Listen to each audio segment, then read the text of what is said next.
Vamos a comenzar con un reactivo tipo EGEL Plus Administración. Te recomiendo intentar resolverlo antes de continuar. Tómate unos segundos para analizar cada opción. Este reactivo es de recursos humanos, subárea compensaciones y relaciones laborales, con el tema prima de antigüedad conforme al artículo 162 de la Ley Federal del Trabajo. Una trabajadora de planta, contratada por tiempo indeterminado, presenta su renuncia voluntaria después de haber laborado 14 años, 11 meses y 20 días. La organización no cuenta con contrato colectivo, política interna ni convenio que otorgue prestaciones superiores a las establecidas en la Ley Federal del Trabajo. Al elaborar el finiquito, ¿qué tratamiento debe dar el área de recursos humanos a la prima de antigüedad? A. Incluirla en el finiquito, calculando 12 días de salario por cada año y la fracción proporcional, porque la antigüedad se genera desde el primer año, aunque no se completen 15. B. Excluirla del finiquito porque en la renuncia voluntaria el derecho se condiciona a cumplir por lo menos 15 años sin que la cercanía al plazo produzca un pago proporcional. O C. Incluirla únicamente respecto de los 14 años completos, omitiendo los 11 meses y 20 días, porque las fracciones anuales no pueden computarse antes de cumplir 15 años. ¿Ya tienes tu respuesta? Perfecto. Enseguida te explicaré cuál es la correcta y por qué. Bienvenido a Pixoguías. Soy Rodrigo, autor principal de este proyecto, y junto con Sofía, coautora y responsable del diseño editorial, hemos preparado este material para ayudarte a obtener un mejor resultado en tu examen. En este video resolveremos reactivos tipo EGEL Plus con un nivel de dificultad similar al examen real. Analizaremos cada respuesta, explicaremos los distractores y desarrollaremos los procedimientos paso a paso. Además, te mostraremos cómo son nuestras guías actualizadas y qué se incluye en cada versión. Muy bien, la respuesta correcta es la B. Excluirla del finiquito porque en la renuncia voluntaria el derecho se condiciona a cumplir por lo menos 15 años sin que la cercanía al plazo produzca un pago proporcional.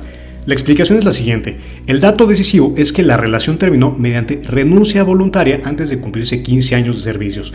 El artículo 162, fracción tercera, dispone que la prima se paga a quienes renuncien siempre que hayan cumplido 15 años de servicios, por lo menos. La regla de 12 días por cada año determina el monto de la prestación una vez que existe el derecho, pero no permite sustituir el requisito mínimo mediante un cálculo proporcional. Por ello, los 14 años, 11 meses y 20 días no generan prima, aunque sí deben cubrirse las demás prestaciones devengadas del finiquito. Aunque solo le faltaban algunos días para alcanzar esa antigüedad, el artículo 162 exige haber cumplido el periodo completo. Vamos a revisar las respuestas A y C que son incorrectas, aunque parece plausible porque la prima se expresa como 12 días de salario por cada año de servicios y cuando procede puede reconocerse proporcionalmente las fracciones laboradas. Su error consiste en confundir la forma de cuantificar la prestación con el requisito para adquirirlas. En una renuncia voluntaria primero deben cumplirse al menos 15 años. Antes de ese momento no existe una prima legal susceptible a calcularse proporcionalmente. Y en cambio la C es atractiva porque reconoce los años completos y excluye la fracción pendiente. Sin embargo, supone equivocadamente que cada año genera una porción irrevocable de la prima. En la renuncia voluntaria, los 15 años funcionan como requisito de procedencia de toda la prestación, no únicamente de las fracciones anuales. Por ello, tampoco corresponde pagar los 14 años completos mientras no se haya alcanzado el mínimo legal. Entonces, ya hemos revisado cómo se resuelven los reactivos. En este caso, está fundamentado en la Ley Federal del Trabajo con el texto vigente de 2026 al 14 de mayo del mismo año, artículo 162, fracciones primera y tercera. Todas nuestras guías siguen el temario oficial vigente de Ceneval. En Administración se evalúan 4 áreas disciplinares, además de la sección transversal de comprensión lectora y redacción indirecta, y todo ese contenido se encuentra desarrollado dentro de las guías. No importa en qué parte de México o el mundo te encuentres, si deseas adquirir cualquiera de las guías puedes escribirnos directamente por WhatsApp al número que aparece en pantalla. Toda la información y los enlaces de compra también se encuentran en la descripción de este video. Pixoguías es una empresa y marca registrada ante el Instituto Mexicano de la Propiedad Industrial, actualmente operada por Rodrigo y Sofía, que desde el año 2012 apoya a estudiantes que se preparan para exámenes de admisión, egreso y posgrado. Encontrarás cientos de videos en nuestro canal, contenido actualizado, y si este material te resulta útil, suscríbete al canal. Nuestras guías están disponibles en 6 versiones. La diferencia entre ellas no es el contenido base, sino la cantidad de reactivos de práctica incluidos, es decir, los reactivos de simulación. Todas contienen los temas completamente desarrollados y los reactivos explicados paso a paso. Practicar con más reactivos de simulación te ayudará a mejorar la precisión y velocidad bajo presión de tiempo, además de familiarizarte con el estilo de reactivos del examen, ya que son reconstrucciones basadas en exámenes reales previos.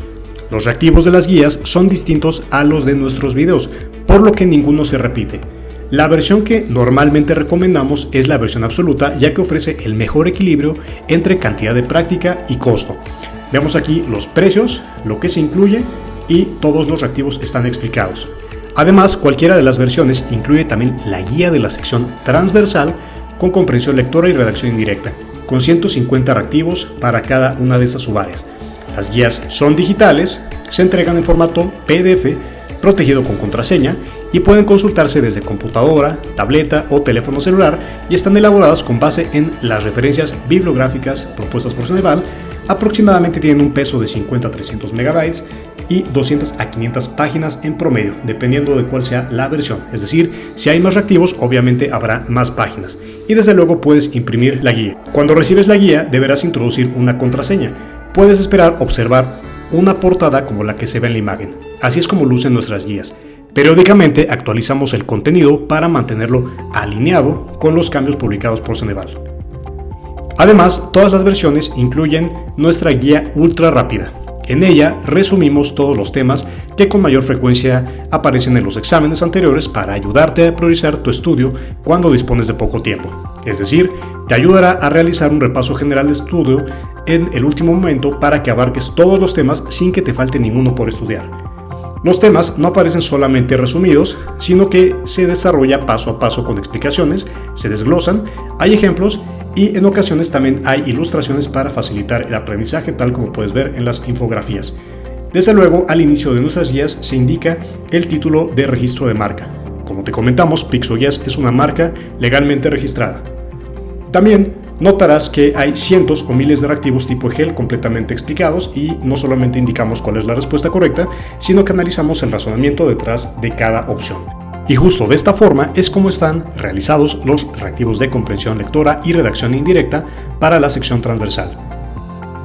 ¿Listo? En este momento vamos a empezar a ver los reactivos. Si tienes alguna duda o pregunta, puedes contactarnos vía WhatsApp o puedes comprar directamente en línea en los enlaces que están en la descripción de este video. Puedes revisar los reactivos a tu ritmo, a tu paso, al ponerle pausa al video. Iniciamos. Vamos a revisar reactivos del área 1, recursos humanos.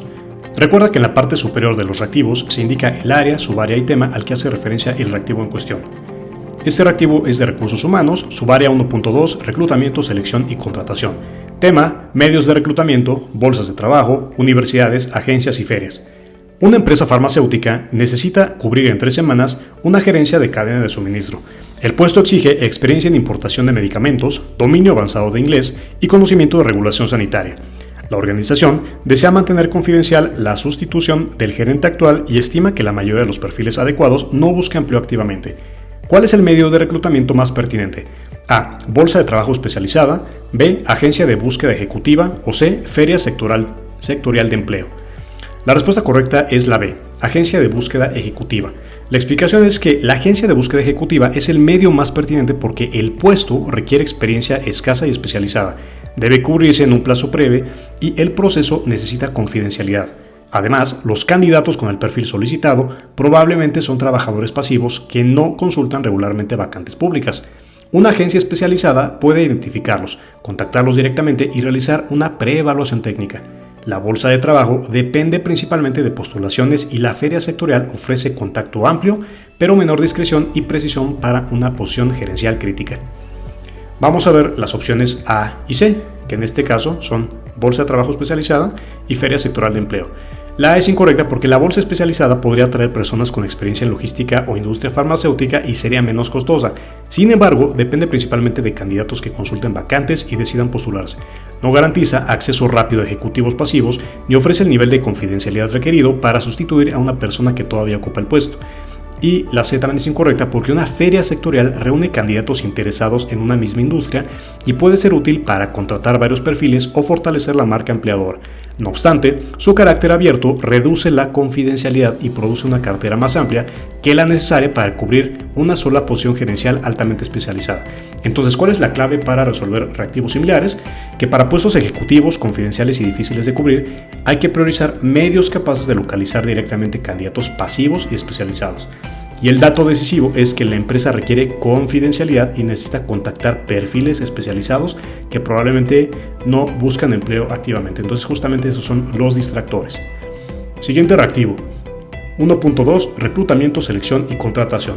Y el tema es proceso de selección del personal. Una empresa selecciona a un supervisor de producción. Después de revisar solicitudes y aplicar una prueba técnica, permanecen 4 candidatos con resultados similares.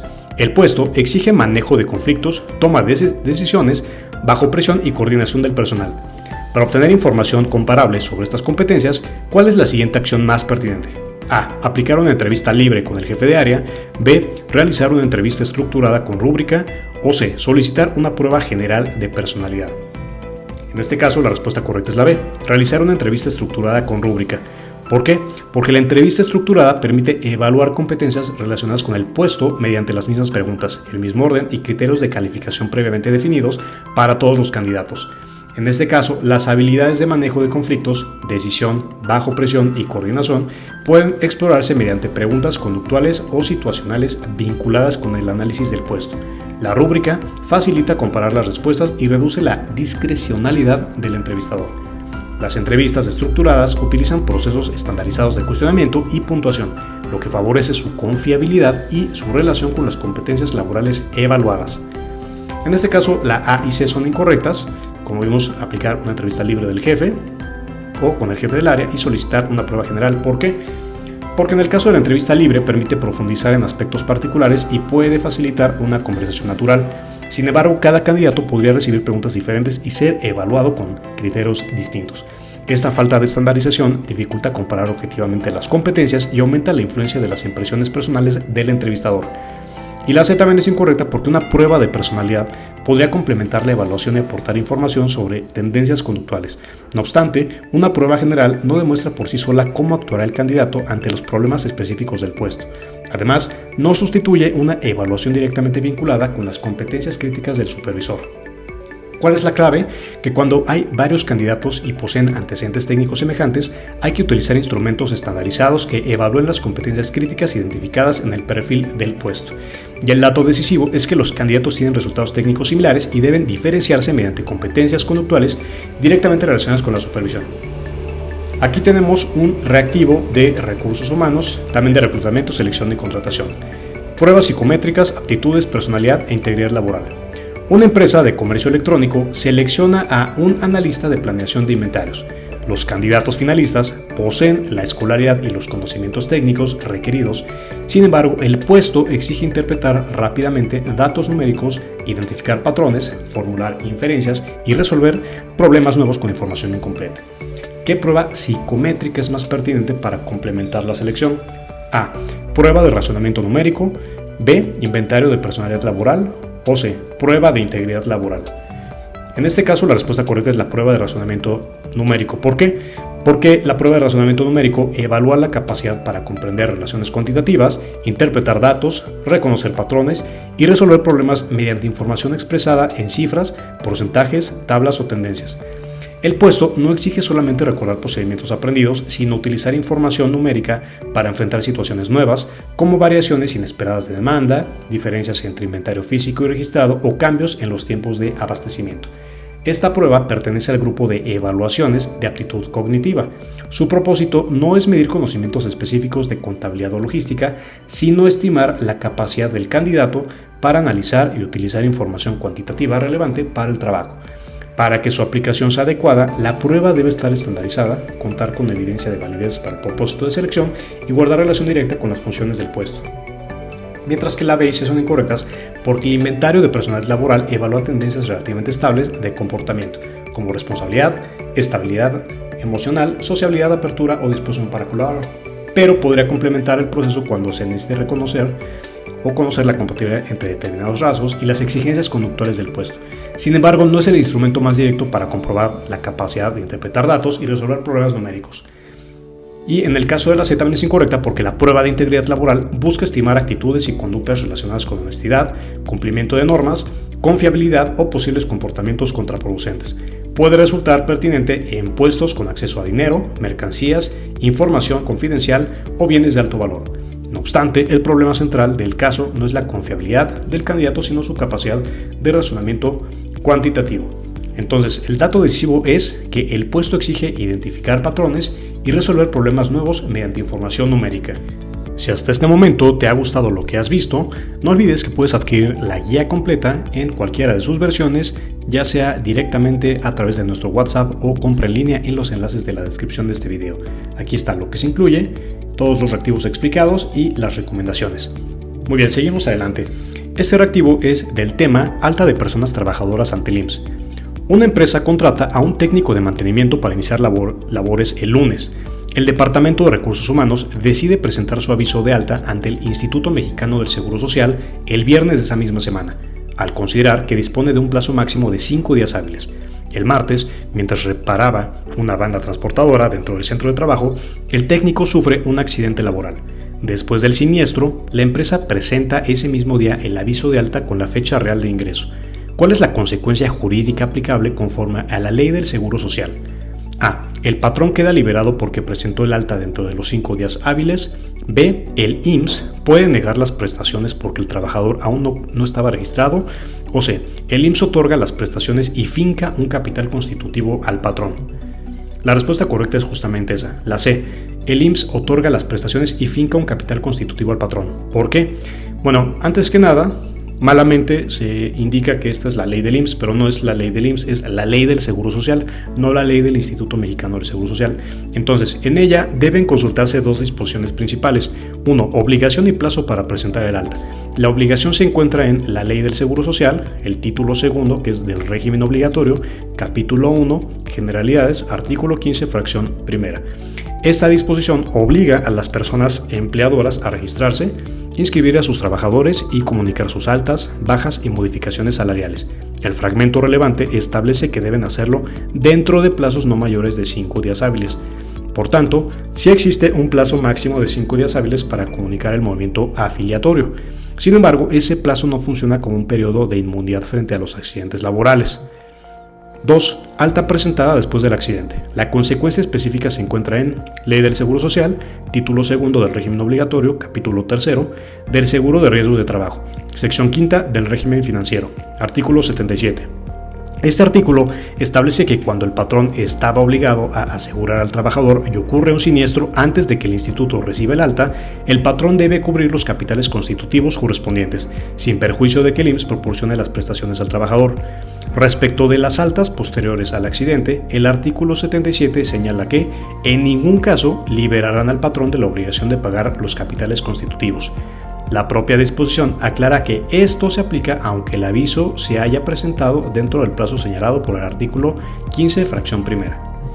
Entonces, en consecuencia, deben distinguirse dos situaciones. Por un lado, el patrón todavía se encontraba dentro del plazo administrativo de 5 días hábiles.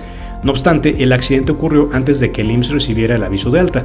El segundo hecho activa la responsabilidad prevista en el artículo 77 y por ello el alta presentada después del accidente no elimina el capital constitutivo. Ahora, ¿qué es un capital constitutivo? Es la cantidad que el IMSS determina y cobra al patrón para recuperar el costo de las prestaciones otorgadas como consecuencia del siniestro.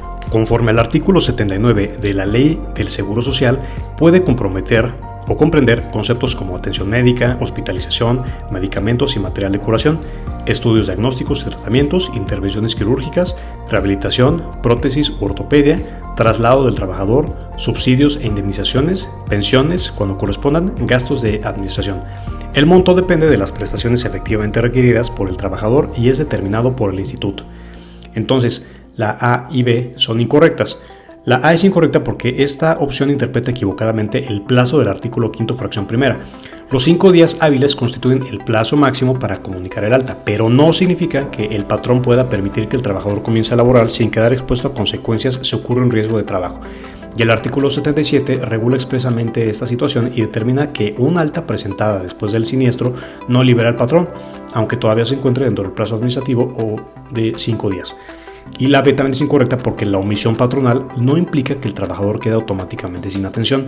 El artículo 77 ordena que el instituto otorgue prestaciones procedentes y que posteriormente recupere del patrón el costo correspondiente mediante el capital constitutivo. La consecuencia del incumplimiento recae principalmente sobre el patrón, no sobre la persona trabajadora accidentada. Entonces la clave para resolver reactivos similares es no confundir el plazo máximo para presentar el alta con la protección frente a un riesgo de trabajo. Entonces ya vimos justamente cómo es esto. El dato decisivo es que el accidente de trabajo ocurrió antes de que el IMSS recibiera el aviso. Y bueno, pues esto de acuerdo a la Ley del Seguro Social, artículo 5º, fracción primera, artículos 77 y 79, de acuerdo pues al texto actualizado de enero 2026. Bueno, ahora vamos a revisar reactivos o vamos a verificar reactivos que están en un video previo en donde hubo muchas dudas sobre la respuesta correcta y cómo se llegaba a ello. Entonces, a continuación de estos primeros reactivos de justamente recursos humanos, vamos a presentarte los reactivos de otros videos. Sin embargo, aquí vamos a hacer la reverificación de los resultados porque hubo muchas dudas en los comentarios del video. Entonces aquí vamos a tomar los principales hechos con cálculos, ya justamente de una forma explicada más sencillo, más detallada y más desglosada, para que si te los encuentras más adelante en este video, mejor le hagas más caso a lo que te voy a explicar en este momento. Los demás reactivos los vas a ver, pero justamente vas a poder ver el contraste. Entonces no te preocupes, los demás reactivos están perfectos, pero aquí es muy importante que te haga la aclaración debido a que hay más o menos unos 10 reactivos en donde hubo muchas dudas. Entonces, este reactivo vamos a verificarlo. Es de la Subaria 1.3, compensaciones y relaciones laborales, y el tema es determinación del salario variable por unidad de obra. Un trabajador recibe una remuneración de 150 pesos por cada tarea terminada. Durante los 30 días efectivamente trabajados, inmediatamente anteriores al nacimiento de su derecho a una indemnización, realizó 80 tareas. De acuerdo con el segundo párrafo del artículo 89 de la Ley Federal de Trabajo, ¿cuál es el promedio diario de su remuneración variable antes de adicionar las partes proporcionales de otras prestaciones integrables? A. 400 pesos, B. 428.57 pesos o C. 600 pesos. Entonces, es la forma como se presenta el reactivo y hubo muchas dudas. Entonces vamos a responderlo. La respuesta obviamente es correcta, es 400 pesos, pero vamos a ver el procedimiento. A ver, tenemos las percepciones obtenidas. 80 tareas por 150 pesos nos da 12,000 pesos. El promedio diario es que 12,000 entre 30 días efectivamente trabajados, tal como se indica aquí en el reactivo, nos da 400 pesos diarios. Ahora, el artículo 89 vigente establece dos reglas distintas. Para calcular indemnizaciones se considera el salario del día en que nace el derecho, incluyendo la cuota diaria y la parte proporcional de las prestaciones del artículo 84. Cuando existe salario por unidad de obra o remuneración variable, se obtiene el promedio de las percepciones de los 30 días efectivamente trabajados anteriores al nacimiento del derecho. Ahora, la Suprema Corte también explica que los artículos 82 a 84 y 89 regulan un salario base integrado para calcular indemnizaciones, aunque la cuota pueda ser variable. 400 pesos es el promedio diario de la remuneración variable. Todavía deben incorporarse, cuando correspondan, las partes proporcionales de las demás prestaciones que integren el salario. Entonces, para una indemnización no basta necesariamente con dividir las percepciones variables entre 30. El artículo 89 también exige agregar la parte proporcional de las prestaciones que integran el salario conforme al artículo 84, como gratificaciones, primas, comisiones, prestaciones en especie y otras cantidades entregadas por el trabajo. Por lo tanto, 400 pesos es el promedio diario de la percepción variable. El salario integrado para la indemnización podría ser superior a 400 pesos. Entonces, con los datos proporcionados no puede determinarse el salario integrado exacto. Entonces, ¿cuáles son los distractores? Bueno, aquí tenemos las opciones de respuesta: 400, 428.57 y 600. Entonces vamos a ver por qué B y C son incorrectas. Porque puede obtenerse de dividir equivocadamente los 12,000 entre 28 días, como si 4 semanas siempre constituyeran el periodo aplicable. Y el artículo 89 no ordena utilizar 4 semanas, sino los 30 días efectivamente trabajados proporcionados en el caso. Ese error produciría al hacer el cálculo de 428. Y la C es incorrecta porque resulta de dividir 12,000 entre 20 días, posiblemente suponiendo una jornada de 5 días a la semana. Sin embargo, el planteamiento declara expresamente que las percepciones corresponden a 30 días efectivamente trabajados, por eso nos da este número. Así que sustituir ese dato por una jornada imaginaria eleva incorrectamente el promedio a 600. Bueno, vamos a ver otro reactivo de los cuales vamos a verificar de acuerdo a los presentados en un video anterior. También es de recursos humanos, compensaciones y regulaciones laborales, y el tema es cálculo proporcional del aguinaldo. Un trabajador percibe un salario ordinario mensual de 12,000 pesos. Durante un año no bisiesto laboró 345 días y la empresa únicamente concede el aguinaldo mínimo establecido por la Ley Federal de Trabajo. ¿Cuál es la cantidad proporcional de aguinaldo que debe recibir redondeada a centavos? A. 5,671.23, B. 5,670 o C. 5,750 pesos. La respuesta correcta es la A, justamente la que vemos aquí. ¿Por qué? Porque el salario diario se obtiene dividiendo 12,000 entre 30, lo que produce 400. El aguinaldo por un año completo sería de 6,000 pesos, resultado de multiplicar 400 por 15 días.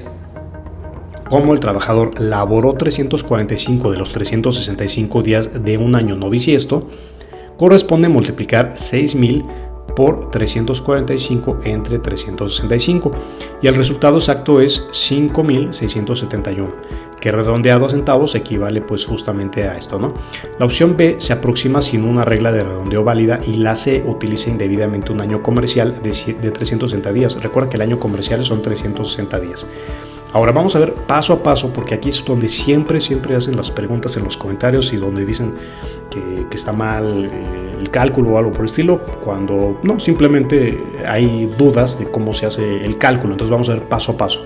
A ver, el salario mensual es de 12,000 pesos, días de aguinaldo 15, días trabajados 345 y días del año 365, esos son los datos. El paso 1, 12,000 entre 30, 400. Aguinaldo anual, 400 por 15, 6,000, porque recuerda que es el mínimo que está dando esta empresa. Proporción trabajada, 345 entre 365, .945205. Paso 4, aguinaldo proporcional, entonces es 6,000 por 345 entre 365, nos da justamente el número de la respuesta correcta. Entonces, ¿por qué B y C son incorrectas? Porque aunque la B se aproxima al resultado, reduce arbitrariamente la cantidad a la decena más cercana. El reactivo solicita redondear a centavos, por lo que no existe fundamento para sustituir 5,671.23 por 5,670. Y el análisis de la opción C porque se obtiene al dividir entre 360 días, como si el cálculo utilizara un año comercial. Entonces recuerda, el año comercial tiene exactamente 360 días y se calcula bajo la convención de que el año consta de 12 meses exactos y que cada uno de ellos dura 30 días. Este formato se utiliza principalmente en el sector financiero para simplificar los cálculos de intereses y amortizaciones. Entonces usar 360 produce 5,750, pero altera el periodo real. Así que la clave es distinguir entre el salario mensual, diario, aguinaldo anual y proporción efectivamente elaborada. Justamente eso es lo que te van a preguntar y esa es la explicación más detallada de un reactivo que ya vimos en un video previo, que te vamos a presentar a continuación en este mismo video. Bueno, este reactivo también es un reactivo verificado. El tema es indemnizaciones por exención de reinstalación y también es de compensaciones y relaciones laborales. Dice así: un trabajador con contrato por tiempo indeterminado y 10 años de servicios es despedido injustificadamente. Su salario mensual integrado al momento de la separación era de 25,000 pesos. El trabajador solicita la reinstalación, pero el tribunal determina que la persona empleadora queda eximida de reinstalarlo conforme al artículo 49 de la Ley Federal del Trabajo, sin considerar salarios vencidos, intereses, prima de antigüedad ni prestaciones devengadas, cuál es la suma de las indemnizaciones fijas previstas en las fracciones 2 y 3 del artículo 50. A. 75,000 pesos. B. 166,000 pesos 666.67 o C. 241,666.67 pesos. Bueno, la respuesta correcta es justamente esa, la C. ¿Cuál es la explicación? Que cuando se actualiza un supuesto del artículo 49 y la relación era por tiempo indeterminado, el artículo 50 contempla 20 días de salario por cada año de servicios, además de 3 meses de salario. El salario diario integrado es de 833.33 pesos y los 200 días correspondientes a 10 años representan 166,666.67 pesos, mientras que 3 meses equivalen a 75,000. La suma es de 241,666.67 pesos y los 20 días por año no derivan automáticamente de cualquier despido injustificado. En este reactivo proceden porque el tribunal eximió expresamente al patrón de reinstalar. A ver, vamos a hacer la explicación matemática paso a paso. Tenemos estos datos. El salario mensual integrado es de 25,000. La antigüedad es de 10 años. Días por año son 20. Y la indemnización adicional son 3 meses. Entonces el paso 1 es el salario diario, que son 25,000 entre 30, nos da este número. El paso 2 son los días correspondientes a la antigüedad, que son 20 por 10, que son los 10 años. Y esto nos da 200 días. El paso 3 es la indemnización por años. 200 por el salario diario que ya tenemos y nos da justamente ese número. El paso 4 es que los 3 meses de 25,000 por 3 nos da 75,000.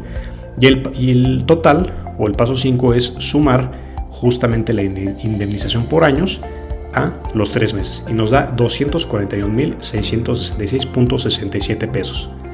Entonces, justamente la A y B son incorrectas porque la A solamente incluye los 3 meses de salario que sí forman parte de la indemnización, pero omite los 20 días por cada uno de los 10 años de servicios. Es una cantidad parcial y no satisface ambas fracciones solicitadas.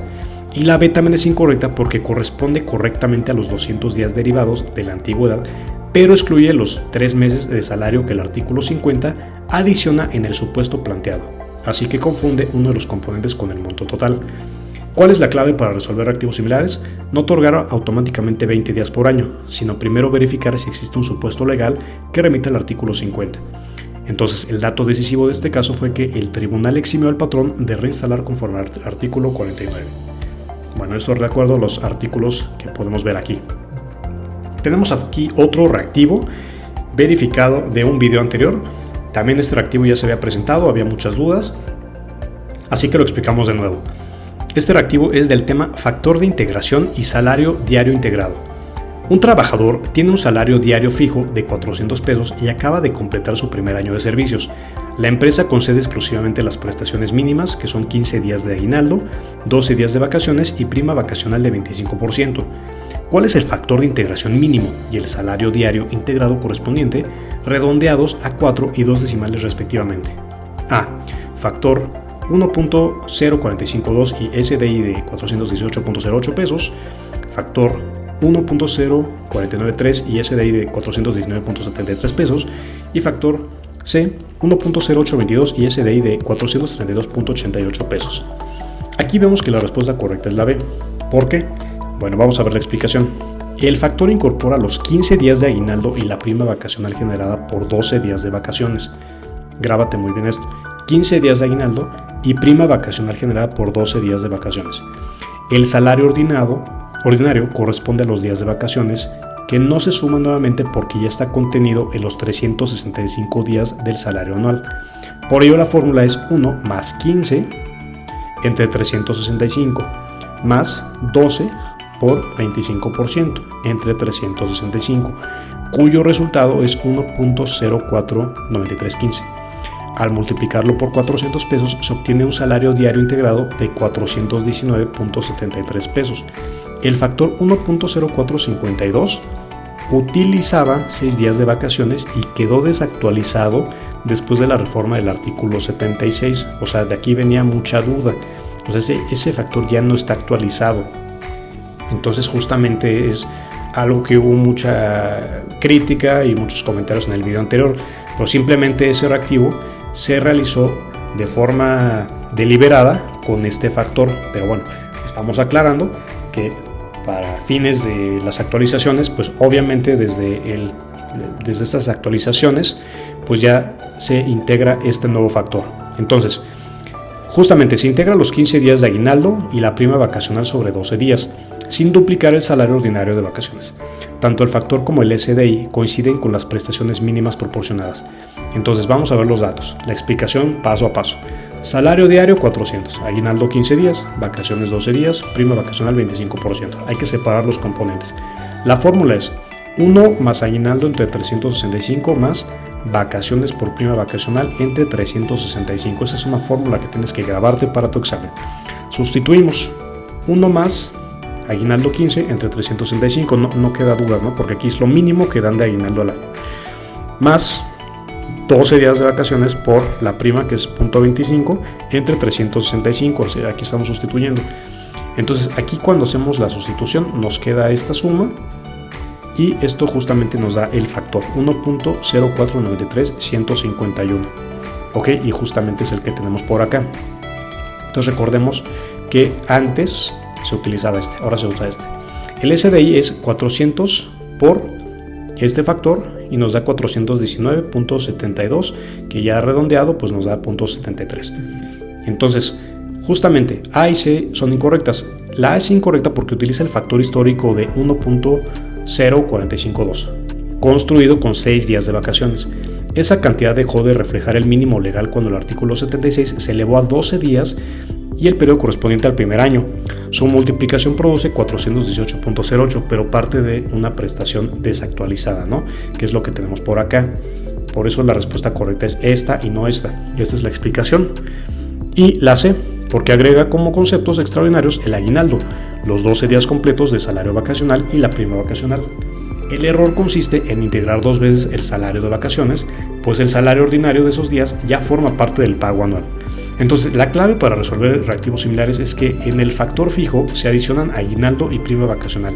No se duplican los salarios ordinarios de los días de vacaciones. Así que el dato decisivo es que el trabajador ya tiene derecho a 12 días de vacaciones, no a los 6 del esquema anterior. Tenemos también aquí otro reactivo verificado. Este es el tema participación de los trabajadores en las utilidades. Una empresa determinó, para distribuir la participación de los trabajadores en las utilidades, un factor de 15 pesos por cada día trabajado y un factor de 0.10 pesos por cada peso de salario devengado. Un trabajador laboró 365 días y recibió 54,000 pesos de salario durante el año.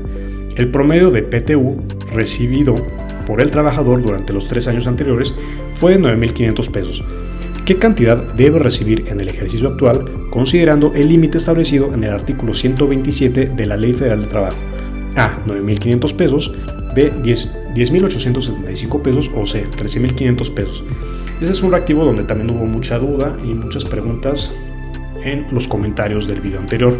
Entonces vamos a dejarte las respuestas aquí para que las puedas ver. Te sugerimos que le pongas pausa al video. De la misma forma, también aquí está la explicación matemática paso a paso, donde puedes ver justamente cómo es que se hizo pues el cálculo y cómo es que se llegó a la respuesta correcta. Puedes ponerle pausa al video para revisar también este reactivo. Recuerda que este reactivo está justificado de acuerdo a lo que dice la Ley Federal del Trabajo en los artículos 123 y 127. Muy bien, vamos a revisar este reactivo también que se presentó en el video anterior, donde también hubo muchas dudas.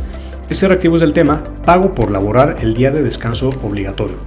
Un trabajador percibe 400 pesos diarios y tiene una jornada semanal de 6 días con descanso semanal pagado el domingo. En una semana determinada, el 16 de septiembre, cayó en miércoles y el trabajador prestó servicios ese día como parte de sus 6 jornadas programadas. El domingo descansó y no laboró. De acuerdo con los artículos 69, 74 y 75 de la Ley Federal del Trabajo, ¿cuál es el pago total correspondiente a esa semana? A. 3,200, B. 3,600 o C. 4,000 pesos. Bueno, la respuesta correcta es la B, 3,600 pesos. Vamos a explicar por qué. También hubo muchas dudas aquí, así que lo explicamos. El pago ordinario semanal comprende 6 días laborados y el día de descanso semanal pagado, 7 salarios diarios, equivalentes a 2,800 pesos. Como el trabajador prestó servicios el 16 de septiembre, día de descanso obligatorio, debe recibir además un salario doble por el servicio prestado, es decir, 800 pesos adicionales.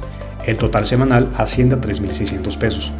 No se agrega prima dominical porque el domingo no fue trabajado y tampoco se pagan 3 salarios adicionales. El salario ordinario del miércoles ya está incluido en los 2,800 pesos semanales. La explicación matemática paso a paso. ¿Cuáles son los datos? Tenemos el salario diario, 400 pesos. Días ordinarios pagados en la semana, 7. Pago adicional por día obligatorio trabajado, salario doble, o sea, 400 por 2 nos da 800, lo que vemos aquí. Entonces tenemos aquí los datos. Pago semanal ordinario, 7 por 400, 2,800, el adicional 2 por 400, 800, y el total semanal, justamente esto, más 800 pesos, nos da 3,600.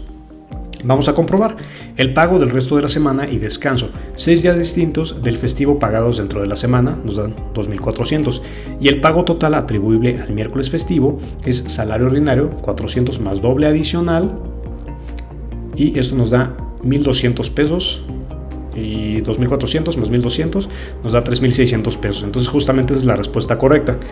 La A y C son incorrectas, o sea 3,200 y 4,000 son incorrectos porque agrega únicamente un salario adicional de 400 pesos al pago semanal ordinario.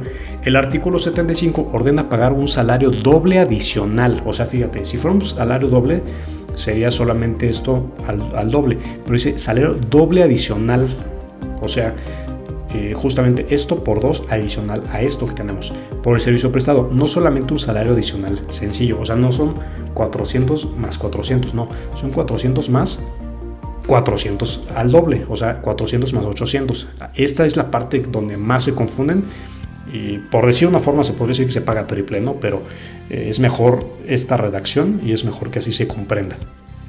La C es incorrecta porque suma 3 salarios adicionales al pago semanal, como si el día obligatorio generara el salario ordinario más un pago triple adicional. En realidad el salario ordinario ya está incluido y solo deben agregarse 2 salarios diarios. Entonces ten muchísimo cuidado, este es un reactivo donde hubo bastantes justamente dudas, pero aquí estamos haciéndolo.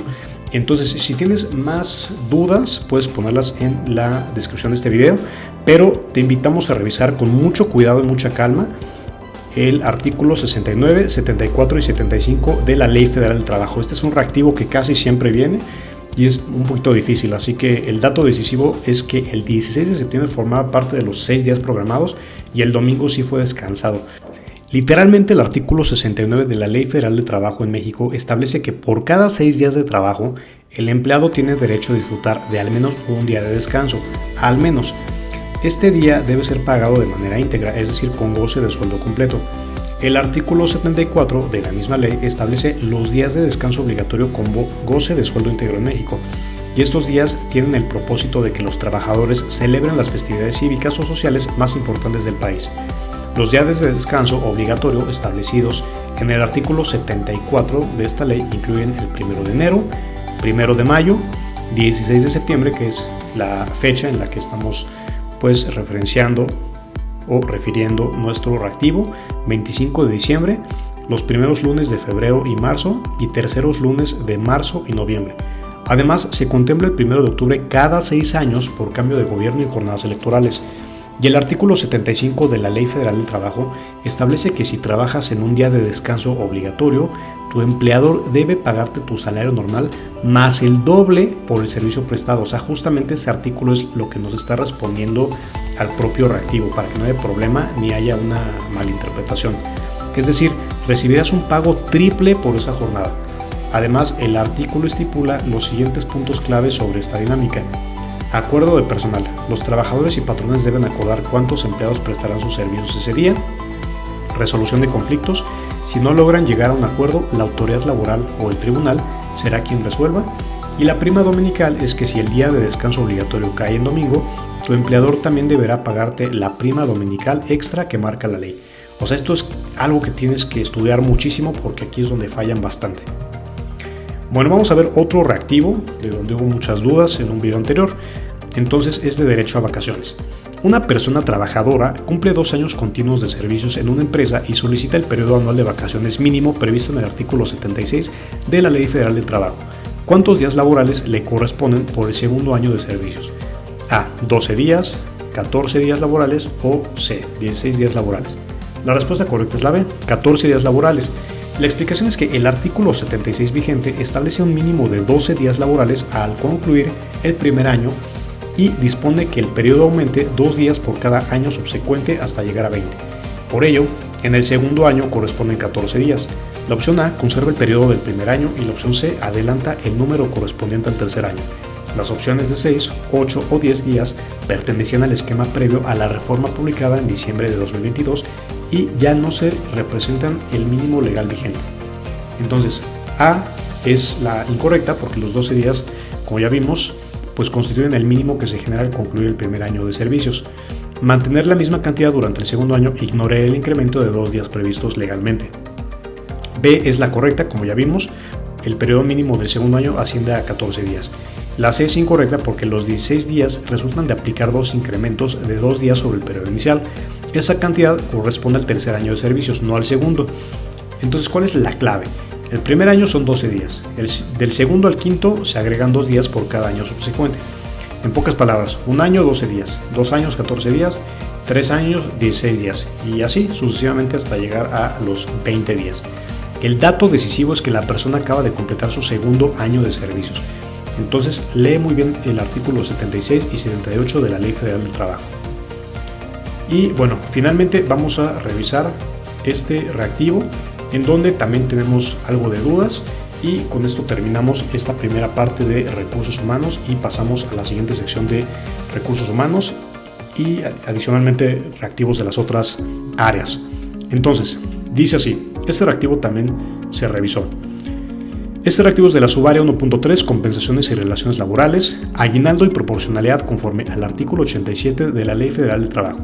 Relacione cada escenario laboral con el monto mínimo de aguinaldo correspondiente. Considere que la empresa otorga únicamente los 15 días de salario establecidos como mínimo legal, que los periodos mensuales indicados fueron laborados completos y que las cantidades proporcionadas corresponden al salario ordinario diario. ¿Cuáles son los escenarios laborales? Persona trabajadora con salario diario, vamos a omitir repetir todo esto, solamente vamos a poner estas cantidades y el tiempo. 500 pesos y un año completo de servicios, 800 pesos y 6 meses completos, 1,200 pesos y 3 meses completos de servicios y 1,000 pesos y un año completo de servicios. El aguinaldo correspondiente, o sea, justamente aquí es lo que tenemos que hacer, un match. Esto es justamente lo que viene en una tabla en el video anterior, que lo puedes ver a continuación. Entonces vamos a hacer el match y cuál le corresponde a cada uno. Bueno, tenemos aquí este reactivo que es de match, que es justamente de relación de elementos. Entonces, ¿cuál es la explicación de la respuesta correcta? Bueno, vamos a revisar. Bien, en este caso vemos que el artículo 87 menciona que un aguinaldo anual equivale a 15 días de salario por lo menos. Cuando no se completa el año de servicios, corresponde la parte proporcional del mismo conforme al tiempo que hubiera trabajado. Por ello, los trabajadores de los escenarios 1 y 4 reciben los 15 días completos. ¿Ok? Que son aquí los escenarios 1 y 4. Un año completo y un año completo, 1 y 4. Entonces ahí vamos bien, ¿no? Los 15 días completos. Esto es como mínimo. Hay empresas que dan incluso más días. Por ejemplo, el Instituto Mexicano del Seguro Social para los médicos da por lo menos 30 días. Al menos para el momento en el que se hizo este video, así que es bastante. Pero va a depender de la empresa. En los escenarios 2 y 3 aplica la proporción de 6 meses y 3 meses respectivamente. ¿Por qué? Porque aquí tenemos 6 meses y 3 meses. ¿Ok? Entonces los montos correctos son 7,500, 6,000, 4,500 y 15,000. ¿Cuál es la explicación? Que el aguinaldo mínimo anual es de 15 días de salario. Entonces hacemos estas multiplicaciones, más bien vemos los escenarios, el salario diario y el tiempo trabajado. Y la incógnita es cuál es el monto mínimo de aguinaldo correspondiente a cada escenario. Entonces el aguinaldo anual tenemos que es el salario diario por 15 días y el aguinaldo proporcional es el salario diario por 15 días por meses trabajados entre 12. Entonces, ¿cómo es que se hace esto? Justamente así. En el escenario 1, 500 por 15 nos da 7,500 y corresponde a 1A. Ese es el primer match. El escenario 2, 800 por 15 nos da 12,000. Pero recordemos que no se trabajó siempre, sino hacemos la división 6 entre 12 nos da 0.5. Entonces el proporcional es 12,000 entre 0.5 nos da 6,000. Eso nos da 2B. Y hacemos lo propio con los escenarios 3 y 4. Entonces el match correcto es 3C y 4D. Por lo tanto, la respuesta correcta pues justamente es la que vemos acá. No, es decir, la A. 1A, 2B, 3C, 4D. La A es la respuesta correcta y aquí vimos exactamente cómo se descompone. Muy bien, entonces la interpretación es que quienes completaron el año reciben los 15 días íntegros y quienes laboraron 3 meses reciben respectivamente la mitad y la cuarta parte del aguinaldo anual.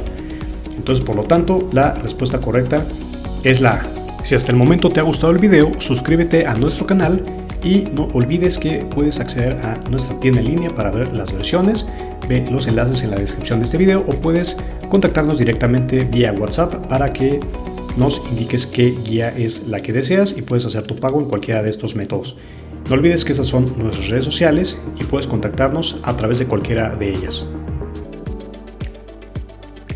Primer activo dice así: subárea 1.3, compensaciones y relaciones laborales. Tema: estrategias de compensación y remuneración con base en actividades desempeñadas. Dice así: un trabajador que recibe un salario por unidad de obra completó 20 tareas en una semana. Cada tarea tiene un valor de 150 pesos. Según el artículo 89 de la Ley Federal del Trabajo, el salario diario para efectos de cálculo de prestaciones debe basarse en el promedio de las percepciones obtenidas en los últimos 30 días efectivamente trabajados. Si en los últimos 30 días el trabajador realizó 80 tareas, ¿cuál es el salario diario que debe considerarse para calcular una indemnización? Tema muy preguntado. La subárea 1.3, compensaciones y relaciones laborales, y sobre todo lo que tiene que ver con cálculos de aguinaldo, varios cálculos que obviamente en la Ley Federal del Trabajo, si tú la lees, no vas a poder ver directamente cómo se hace el cálculo, sino es más bien la interpretación que se hace. Bueno, eso ya viene en la guía y eso es muy preguntado. Entonces dice así: A, 350 pesos, B, 400 o C, 450. Puedes ver que para fines de este video la respuesta está inmediatamente después y se encuentra aquí. Dice, respuesta B, 400. La justificación es que el salario diario promedio para efectos de indemnización se calcula considerando las percepciones obtenidas en los últimos 30 días. Entonces, calcular las percepciones totales de los últimos 30 días se hace así. Bien, el total de tareas son 80, tal como dice aquí. El valor por tarea es de 150 pesos, tal como dice acá arriba. Las percepciones totales, 80 por 150 es de 12,000 pesos. Ahora, calcular el salario diario promedio.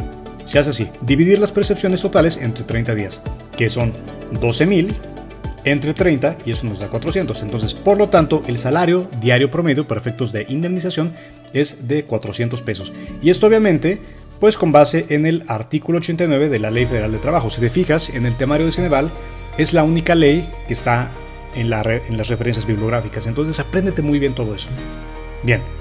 Siguiente reactivo, ya no nos vamos a detener a hablar de cuál es la subárea del tema. Por favor, si tienes un poquito más de interés en saber de qué tema es el reactivo, puedes ponerle pausa al video y revisar al ponerle pausa aquí.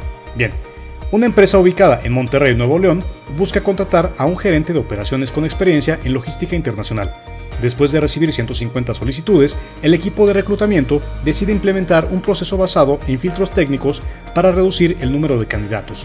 El primer filtro es una prueba técnica con un puntaje máximo de 100 puntos, donde solo avanzarán los candidatos que obtengan un mínimo del 80%. Te fijas, la redacción es un poquito más difícil aquí. Si el 60% de los candidatos no alcanzan un puntaje mínimo, ¿cuántos candidatos avanzan al siguiente filtro? Bien, A, 30, B, 40 o C, 60.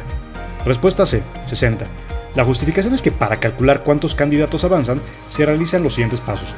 El número de candidatos que no pasan el filtro es total, 150, el porcentaje que no pasa, 60%, y los candidatos que no pasan es igual a 150 por punto 60 es igual a 90.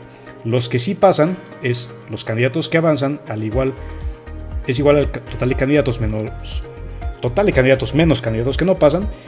Y luego, candidatos que avanzan es igual a 150 menos 90 igual a 60. Por lo tanto, pues la respuesta correcta es la C, porque el proceso selecciona 60 candidatos que cumplen con el puntaje mínimo de 80% para avanzar al siguiente filtro, lo que corresponde a la opción C. Es más difícil o menos probable que te pongan un reactivo para calcular de este tipo. Sin embargo, si lo has sabido, también pueden venirte muchas tablas. Si ves tablas, no te asustes, sobre todo en la parte de finanzas y contabilidad. Pero pues bueno, no te preocupes, yo te voy diciendo más o menos lo que va viniendo. Ahora dice así: un trabajador recibe un salario mensual fijo de 12,000 pesos, que incluye su cuota diaria y todas las prestaciones establecidas en el artículo 84 de la Ley Federal del Trabajo. El trabajador fue despedido el día 15 de diciembre y tiene derecho a la parte proporcional de su aguinaldo. ¿Cuánto debe recibir como parte proporcional del aguinaldo, considerando que trabajó 345 días del año? A, 4,000, B, 5,670 o C, 5,000. Bien, en este caso la respuesta es 5,670. ¿Cómo se obtiene esto? Como te comentaba, este es uno de los temas que más se pregunta y donde en la vida real más se hace, sobre todo en las oficinas de recursos humanos de las diferentes empresas. Así que tienes que familiarizarte mucho. Por lo menos este cálculo del aguinaldo sí lo tienes que saber muy bien, y el de vacaciones. De hecho, si te fijas en el video que hicimos previamente sobre el EGEL Plus Administración, que también puedes encontrar en YouTube, o sea, este sería el segundo video que hacemos de la EGEL Plus Administración, agregamos también otros 30 reactivos que te podrán ayudar. Entre esos 30 reactivos también hay uno que otro que habla sobre cálculo del aguinaldo y te puede servir de ejemplo. Entonces, lo ideal sería que tú te pudieras familiarizar con ese video también y con este. O sea, no quiere decir que los reactivos de antes no te sirvan ahorita, claro que sí. Son ejemplos para que tú obviamente veas más o menos cómo es el material, la complejidad, y pues te sientas en confianza. Y si quieres adquirir una guía con nosotros, pues nos escribas y con mucho gusto te apoyamos. Entonces, fíjate muy bien, este es un tema muy preguntado. El cálculo del aguinaldo proporcional se realiza de la siguiente manera. Determinar el aguinaldo anual. Bien, el aguinaldo mínimo por ley es equivalente a 15 días de salario. Esto obviamente pues con base en el artículo 84 de la Ley Federal del Trabajo. Apréndete muy bien esta ley. Si tienes oportunidad, léela, pues no toda, pero por lo menos la mitad, ¿no? Donde vienen las partes más importantes de esto. Salario diario, 12,000 entre 30, 400.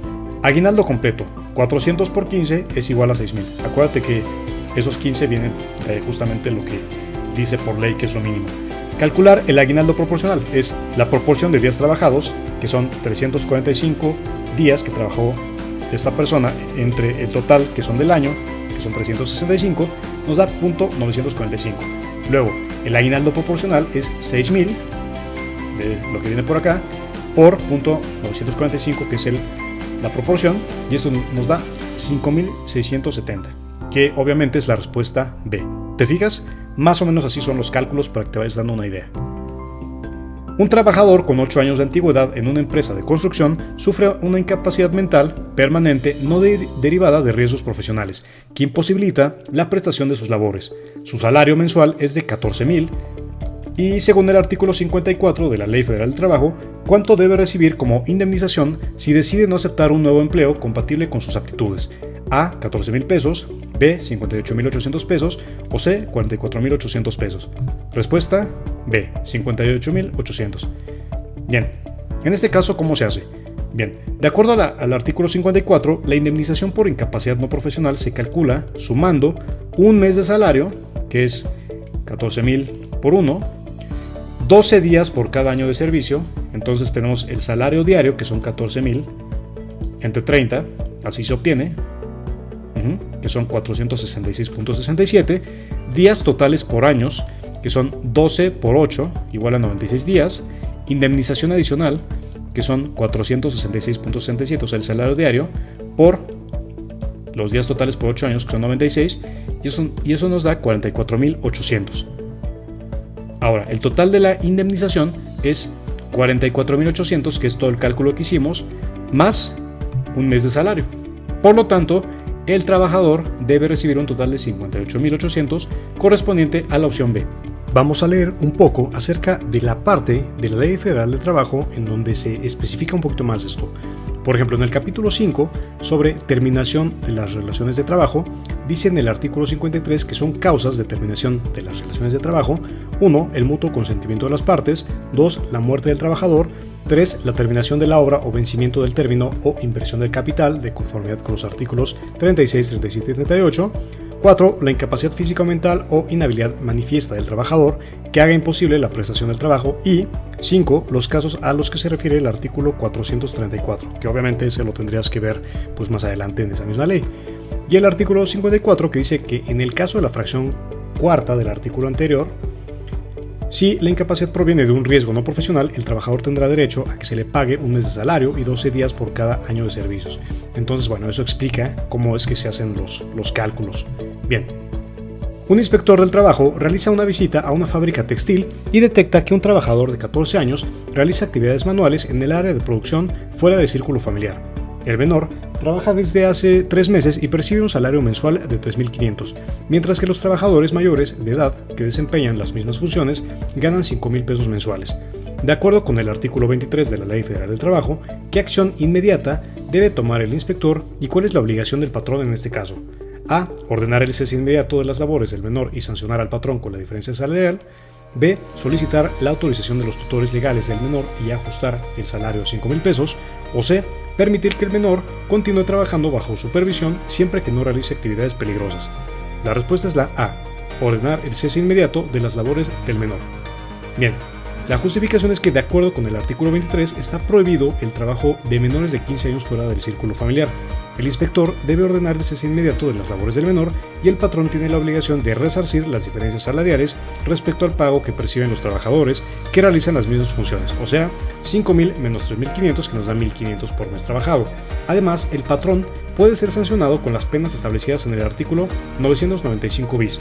Ahora, este artículo 995, si tú lo buscas en la Ley Federal del Trabajo, pues ya ni siquiera aparece, pero bueno, prácticamente si lees el artículo 23, literalmente dice eso. Pero un 995 bis, pues no, como tal, lo buscamos directamente, pero pues no viene. Pero bueno, ten mucho cuidado, no creo que tengas que leer hasta el 995, pero sí por lo menos que te leas los 60 primeros artículos. Bien, siguiente reactivo dice así: un médico general trabaja en un hospital público bajo un esquema de salario mensual fijo de 24.000 pesos. Además, recibe prestaciones equivalentes al 20% de su salario base y un bono trimestral de 12.000 pesos por cumplimiento de metas. ¿Cuál es el ingreso mensual promedio del médico considerando las prestaciones y el bono trimestral? A. 28.800, B. 32.800 o C. 36.000. Respuesta B. 32.800. La justificación es que para calcular el ingreso mensual promedio se consideran el salario base, las prestaciones y la parte proporcional del bono trimestral. Entonces, para calcular las prestaciones es prestaciones igual a 24.000 por 20% igual a 4.800. Calcular la parte proporcional del bono trimestral es bono mensual 12.000 entre 3 nos da 4.000. Finalmente, sumar el salario base, las prestaciones y el bono mensual. Ingreso mensual promedio es igual a 24.000 más 4.800 más 4.000 igual a 32.800. Por lo tanto, el ingreso mensual promedio del médico es 32.800. Un trabajador con contrato por tiempo indeterminado es despedido injustificadamente tras 10 años de servicio en una empresa. Su salario mensual es de 25.000 pesos, incluyendo prestaciones. El trabajador decide demandar y solicita la indemnización correspondiente. De acuerdo con el artículo 50 de la Ley Federal del Trabajo, ¿cuál es el monto mínimo que el patrón debe pagar por concepto de indemnización? A. 75.000 pesos, B. 241.666.6 o C. 166.666.6. Respuesta B. ¿Cómo se hace esto? Bien. El cálculo de la indemnización se realiza considerando la indemnización por tiempo de servicio, o sea, por los 10 primeros años se pagan 20 días por cada año de servicio. Acuérdate que esto pues ya está estipulado en la ley. El salario diario es 25.000 entre 30, como ya vimos en ejercicios previos, y esto nos da 833.33. Días por 10 años, 20 por 10 igual a 200 días. Indemnización, 833.33 por 20, que es igual a 166.666.67. Ten cuidado porque pues podrías confundirte con que la respuesta correcta es la C, pero no. Acuérdate que es la B. Ahora, la indemnización por 3 meses de salario es 25.000 por 3, que es 75.000, y el total de indemnización mínima es los 166.666.67 que ya obtuvimos por los primeros 10 años y que se pagan 20 días por cada año de servicio, más los 3 meses de salario, que en este caso son los 75.000. Entonces se suma y son 241.666.67. Esto obviamente, literal y tal cual, lo dice la Ley Federal del Trabajo en su artículo 50. Entonces, por ley, la indemnización por despido injustificado debe incluir los siguientes conceptos: 3 meses de salario constitucional, 20 días de salario por cada año de servicio en la compañía, aguinaldo proporcional al momento del despido, parte proporcional de vacaciones, prima vacacional proporcional al momento del despido, prima de antigüedad siempre y cuando el trabajador lleve más de 15 años en la empresa, y prestaciones adicionales estipuladas en el contrato de trabajo. Ponemos aquí una nota que dice que en el mundo real esto también puede calcularse, o sea, todo esto, y deberá aterrizarse a cada caso particular, pero para fines del examen no se piden tantos cálculos. Solo ten en cuenta que si tú en algún momento trabajas en recursos humanos o pues tú das la asesoría a alguien que está en recursos humanos, todas estas cosas se tendrían que calcular, pero en este caso solamente nos están pidiendo lo que dice el reactivo. Entonces, el artículo 50 nos dice lo siguiente, que las indemnizaciones a que se refiere ese artículo es que 1. Si la relación del trabajo fuere por tiempo determinado menor a un año, en una cantidad igual al importe de los salarios de la mitad del tiempo de servicios prestados, si excediera de un año, en una cantidad igual al importe de los salarios de 6 meses por el primer año y de 20 días por cada uno de los años siguientes en que se hubiese prestado sus servicios. Entonces, justamente aquí en esta fracción es de donde viene el famoso número 20. Entonces, justamente tienes que leer esto con mucho detenimiento y mucha calma, porque ya ponerlo en práctica en reactivos sí es difícil y puedes confundirte y no puedes saber exactamente de dónde vienen los números, pero aquí está en la ley.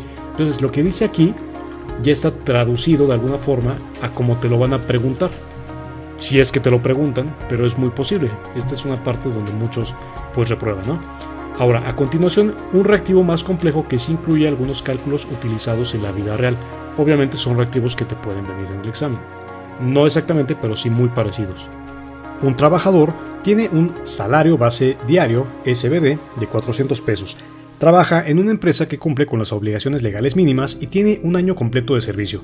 Si consideramos el factor de integración mínimo de 1.0452 para el cálculo del salario diario integrado, SDI, determine el monto total de los beneficios anuales correspondientes al aguinaldo, las vacaciones y a la prima vacacional del 25%. A, 8.120, B, 10.000, C, 9.280. En este caso, este es un reactivo que sí es un poco difícil, pero vamos a ver cómo se hace. Porque obviamente esto en recursos humanos es lo del pan nuestro de cada día, ¿no? Entonces, fíjate muy bien. La respuesta correcta es la C, que es 9.280. Primero, ¿qué cálculos hay que hacer? El cálculo del salario diario integrado SDI, que es SDI es igual a SBD, que es el salario base diario, por el factor de integración, que te lo van a tener que dar en el reactivo en caso de que te lo pregunten, y es 400 por 1.0452, que viene por acá, y nos da 418.08. El aguinaldo, el mínimo legal es de 15 días del SBD. Entonces, el 15 por 400 nos da 6.000. ¿Ok? Entonces ya tenemos ahí justamente eso. Las variaciones. En el primer año de servicio son 6 días de vacaciones. Entonces 6 por SBD es 6 por 400, nos da 2.400. La prima vacacional, que nos dice que es el 25% del monto de las variaciones, es 2.400 por 0.25, nos da 600. El monto total anual de beneficios es total aguinaldo más vacaciones más prima vacacional, 6.000 más 2.400 más 600 es igual a 9.000. Entonces la opción C es la correcta, que es 9.280, lo que incluye los beneficios obligatorios calculados con base en el mínimo SDI establecido en la Ley Federal de Trabajo. No queda exacto, pero es pues la cifra más cercana a lo que nos da ya haciendo los cálculos. Un trabajador con 15 años de antigüedad en una empresa es diagnosticado con una incapacidad física permanente derivada de un riesgo no profesional, lo que le imposibilita continuar desempeñando sus labores habituales. Su salario mensual es de 18.000 pesos. Según el artículo 54 de la Ley Federal de Trabajo, ¿cuánto debe recibir por concepto de indemnización si opta por no ser reubicado? A, 90.000, B, 18.000 o C, 126.000. Respuesta C, 126.000. La justificación es que el cálculo de la indemnización se realiza de la siguiente manera. Indemnización de un mes de salario, 18.000 por 1, 18.000. Indemnización por 12 días por cada año de servicio, tenemos el salario diario que es 18.000 entre 30, 600, días totales, 12 días por 15 igual a 180, indemnización 600 por 180, 108.000. Entonces el total de indemnización es 18.000, lo que lo tenemos por acá, más 108.000 que tenemos por acá, y eso nos da 126.000. Por lo tanto, la respuesta correcta es la C. Ahora avanzamos con reactivos con el formato de completamiento para el área 1 de recursos humanos. Bien, calcule el reparto de utilidades de un trabajador que laboró 365 días y obtuvo un salario base anual por la cantidad de 54.000 pesos. La empresa determinó el factor por días trabajados de 15 y el factor por salarios de 0.10. A, 8.136.50, B, 10.000, C, 10.875. Respuesta C, 10.875. Bien, ¿cómo se hace esto? La explicación es que para calcular el reparto de utilidades se utiliza la fórmula básica, que es por días trabajados, por salarios y el total. Entonces, por días trabajados es así: reparto por días igual a factor por días trabajados por días laborados por trabajador, igual a reparto por días, que son 15 por 365, 5.475. Por salarios, reparto por salarios, que es el salario base anual por el factor por salarios. Entonces el reparto por salarios es 54.000 por 0.10 igual a 5.400. Bien, recuerda que esos datos pues están ya en el planteamiento del problema. ¿Ok? Bueno, el total de reparto es reparto por días más reparto por salarios, que es 5.475 más 5.400, que son los días trabajados y por salarios, y esto nos da 10.875. Por lo tanto, esa es la respuesta correcta, la C. Una trabajadora de una empresa de manufactura sufre un accidente doméstico que le genera una incapacidad física permanente, impidiéndole continuar con las actividades propias de su puesto. Según el artículo 53 de la Ley Federal de Trabajo, ¿qué acción debe tomar la empresa para dar por terminada la relación laboral que sucede de manera legal? Emitir un comunicado interno informando sobre la incapacidad de la trabajadora. B, solicitar un dictamen médico que confirme la incapacidad permanente, o C, dar aviso de inmediato a la trabajadora sobre la terminación del contrato sin necesidad de justificación. Respuesta B, solicitar un dictamen médico que confirme la incapacidad permanente. Y es que de acuerdo con este artículo, en su fracción cuarta, la incapacidad físico-mental permanente es una causa válida de terminación de la relación laboral si se demuestra que ésta imposibilita la prestación de los servicios del trabajador. Así que para proceder legalmente, la empresa debe obtener un dictamen médico que confirme la incapacidad permanente, ya que este documento sirve como justificación legal para finalizar la relación de trabajo. Una empresa multinacional de consultoría necesita contratar analistas de datos para un proyecto estratégico. Como parte del proceso de selección, se decide incluir herramientas que evalúen no solo las competencias técnicas, sino también las habilidades blandas críticas para el puesto, como... Entonces acuérdate que para esta clase de reactivos te pueden poner un espacio grande. A. La capacidad de realizar cálculos matemáticos complejos y diseñar modelos estadísticos avanzados. B. La comunicación efectiva en equipo y la resolución de conflictos en contextos de alta presión. O C. La habilidad para elaborar reportes técnicos utilizando software especializado de análisis predictivo. Respuesta B. La comunicación efectiva en equipo y la resolución de conflictos en contextos de alta presión. Una empresa implementa una nueva política salarial que incluye ajustes en la compensación variable basada en resultados. Para garantizar que la estrategia es efectiva, es indispensable alinear los incentivos con A. Metas organizacionales específicas, B. Incrementos salariales anuales o C. Beneficios fiscales corporativos. Respuesta A. Metas organizacionales específicas. Y es que la alineación de los incentivos con metas organizacionales específicas asegura que la estrategia de compensación fomente el cumplimiento de los objetivos clave de la empresa. Esto incrementa el compromiso de los empleados al vincular su desempeño con recompensas claras y medibles. Un programa de desarrollo profesional busca mejorar el desempeño de los gerentes de nivel medio mediante una evaluación integral. Para medir de manera objetiva las competencias clave, el método más adecuado sería A. Evaluación 360 grados, B. Pruebas psicométricas o C. Entrevistas individuales. Respuesta A. Evaluación 360 grados. La justificación es que la evaluación 360 grados es una herramienta técnica que recopila retroalimentación de múltiples fuentes como supervisores, pares, subordinados y autoevaluaciones. Este enfoque multidimensional es especialmente útil para medir competencias de liderazgo, comunicación y toma de decisiones en gerentes de nivel medio, proporcionando una visión integral de su desempeño. Una empresa realiza un diagnóstico de cultura organizacional como parte de su proceso de planeación estratégica.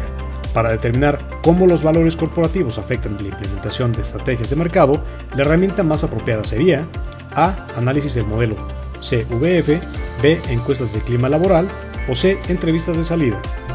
Respuesta A. Análisis del modelo CVF.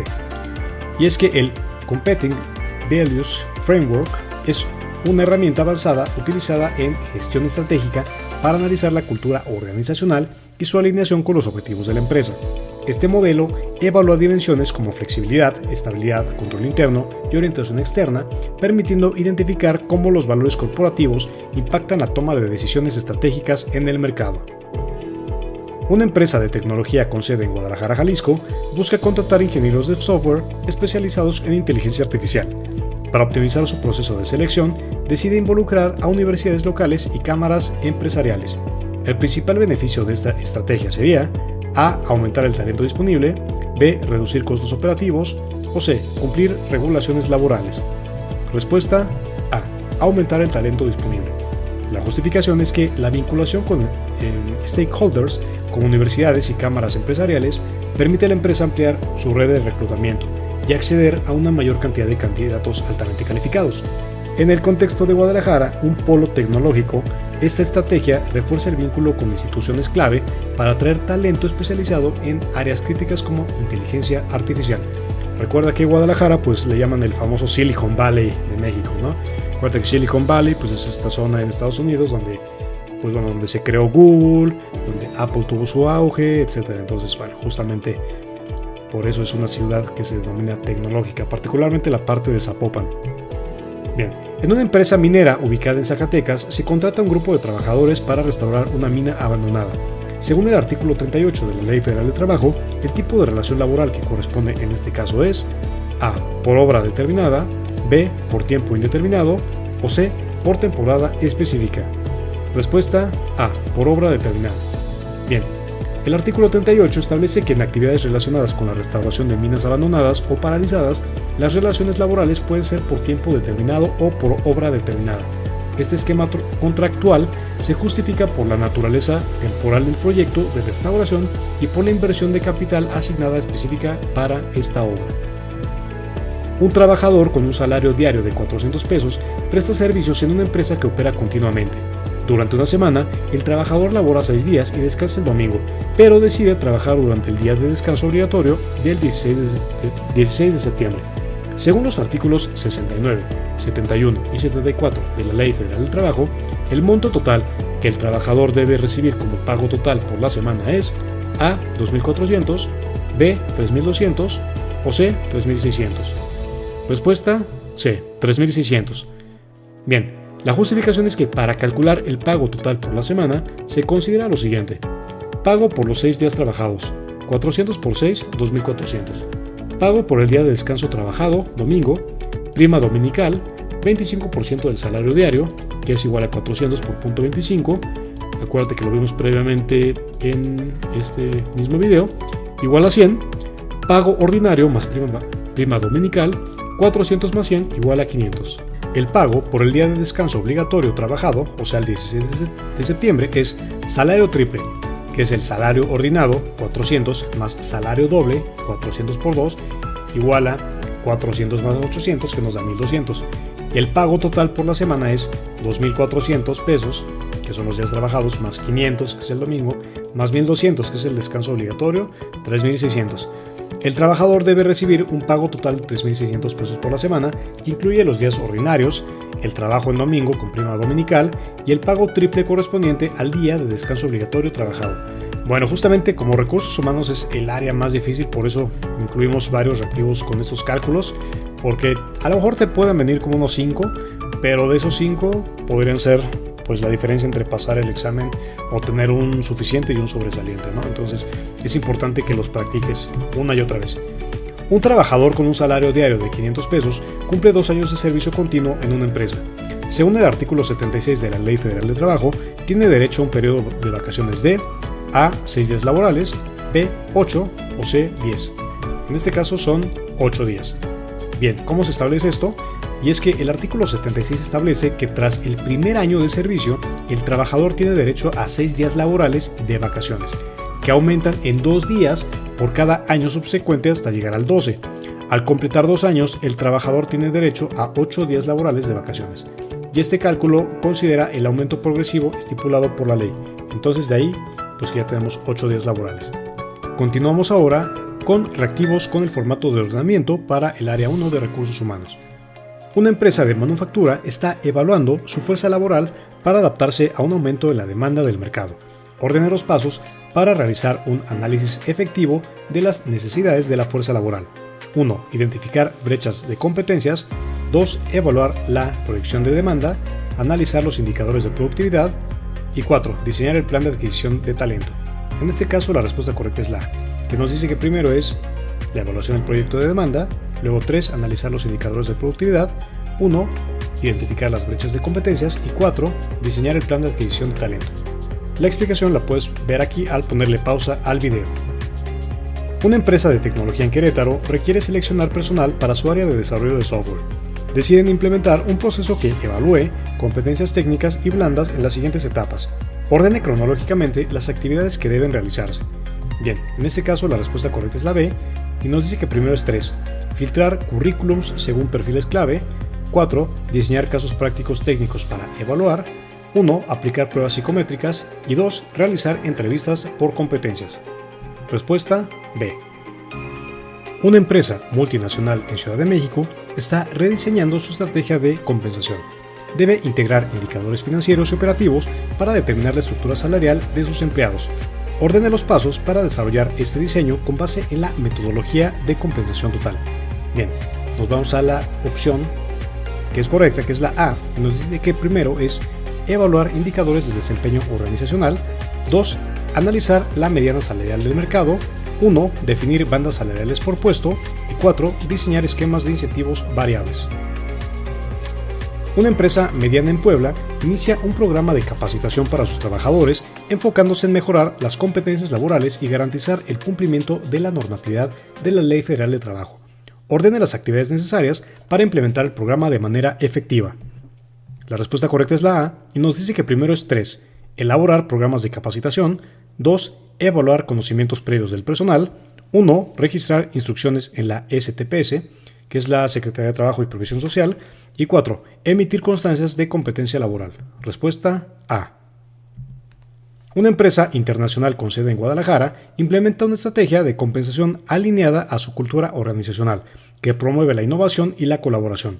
Ordene las siguientes acciones para diseñar dicha estrategia. Bien, la respuesta es la A y nos dice que primero es 1. Evaluar los valores corporativos. 4. Definir indicadores de medición de resultados.